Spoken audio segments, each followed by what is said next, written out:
गणपतीला सूर्यनमस्कार करून संकल्पना ऐकायचा असतो. सकी 1947 आहे.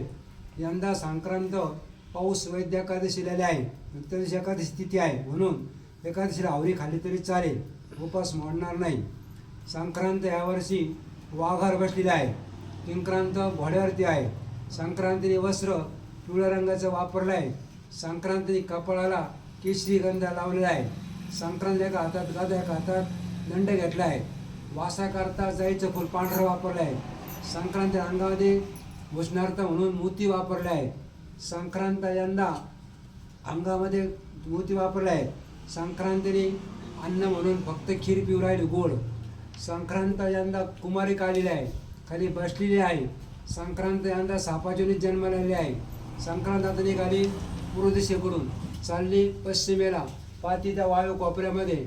संक्रांतीचं वाहन वाघ असल्यामुळे वाघापासून भीती वाढेल. वाघ शिकारी हरण्याचे जास्ती करतील, त्याचा फायदा पारधी लोक घेतील. संक्रांत यंदा उपवान घोडा असल्यामुळे राजलोकात भांडणं वाढतील. संक्रांतीने अंगावरती पिवळे वस्त्र वापरल्यामुळे पिवळ्या रंगाचे कपडे, हळद पावडर, सोनं, पिवळ्या वस्तू, सोयाबीनसारख्याला भाव वाढतील.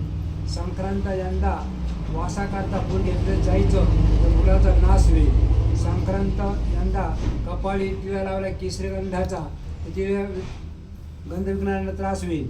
कुमारिका मुलं म्हणजे बिन लग्नाचे मुलं मुली आणि सुंदर स्त्रियांना थोडा त्रास जाणवेल. संक्रांत यंदा खाली बसल्यामुळे वाणी मजूर लोकांना आधी कष्ट पडणार आहे.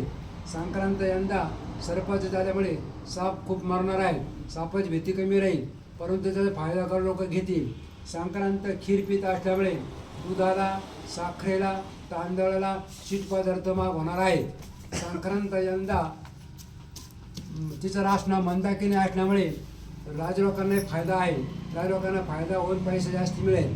संक्रांत यंदा नास्तिक लोक, चोर लोक यांना फायदा देणार आहे. संक्रांत यंदा एकादशीला आली, बुधवार आला आहे, म्हणून चालू वर्षी पाऊस पाणी भरपूर पडणार आहे. सर्व पिकं भरपूर येणार आहेत. समृद्धता वाढेल. यावर्षी मंगल कार्य अधिक होणार आहेत. धार्मिक लोक वळतील, धार्मिकता वाढेल, मंगल कार्य जास्त घडतील, पूजा अर्चा वाढतील.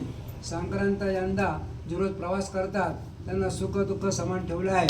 संक्रांत यावर्षी भावकारवत असल्यामुळे सुखी होईल. संक्रांतीने अंगात जे धान्य वस्त्र वापरले ते वस्त्र पिवळं आहे, म्हणून पिवळ्या रंगाचे वस्तू वापरायचे आहेत, फेकायचे नसतात. संक्रांतीच्या दिवशी रागाने बोलायचं नसतं. संक्रांतीच्या दिवशी 14 तारखेला 23 आंघोळ करावी, 23 पाणी प्यावं, ते होम करावा, असे करा साप इच्छा पूर्ण होतात. या दिवशी रागाने बोलायचं नसतं.